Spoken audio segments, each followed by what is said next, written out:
le choix de ce qu'on a montré, de la vision de la culture qu'on montre dans les histoires de l'art jusque-là, c'était une vision uniquement masculine.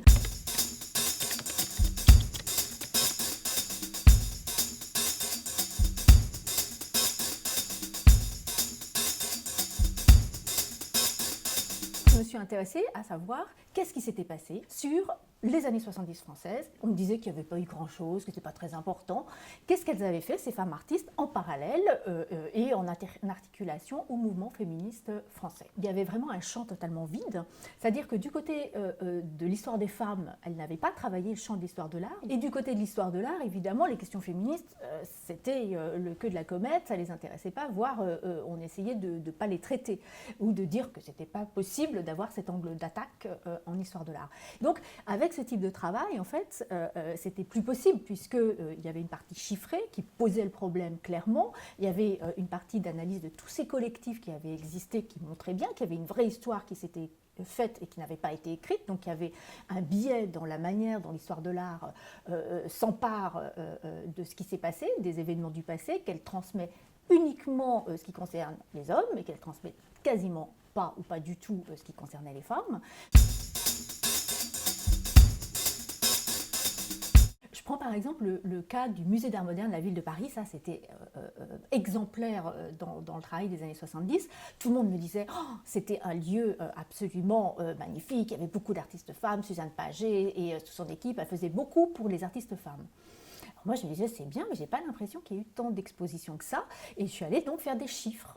Et on tourne, je crois, autour de 10-15% et pas plus que ça. La clé, en fait, de cette dichotomie, c'est qu'en fait, il y avait tellement rien à l'époque. Et tout ce que j'ai fait comme chiffre autour, ça montrait à Beaubourg, c'était quasiment 0%. Hein. Donc aujourd'hui, quand on arrive à 10-15% à Beaubourg, finalement, on a progressé. Pas suffisamment, mais on a progressé. Mais on se dit, si elle avait vraiment mis 50%, c'était la révolution. Dans les écoles d'art, moi je travaille en école d'art depuis plusieurs années, je vois bien les blocages. Les blocages, c'est on ne légitime pas ces questions. C'est pas intéressant, c'est pas important, ou c'est pas bien fait, ou on va toujours trouver de multiples raisons pour faire que les personnes ne continuent pas et ne poursuivent pas leur centre d'intérêt. Il faudrait beaucoup plus de diffusion à tous les niveaux pour que ça devienne légitime, qu'on arrête en fait de les décourager de travailler sur ce qui les intéresse elles. Plus généralement, je dirais qu'il faut aussi que là où on peut agir, c'est l'argent public.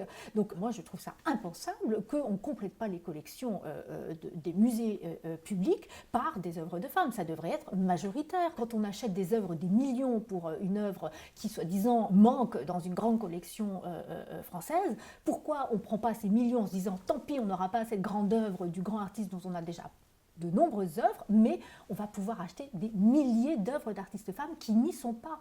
Il faudrait qu'on ait obligation de compléter les collections. Ce n'est pas les avoir au rabais, c'est aussi leur payer leurs travaux. Parce que quand j'entends dire qu'on veut qu'elles donnent leurs œuvres pour avoir la chance de rentrer dans les collections, ça me met en colère.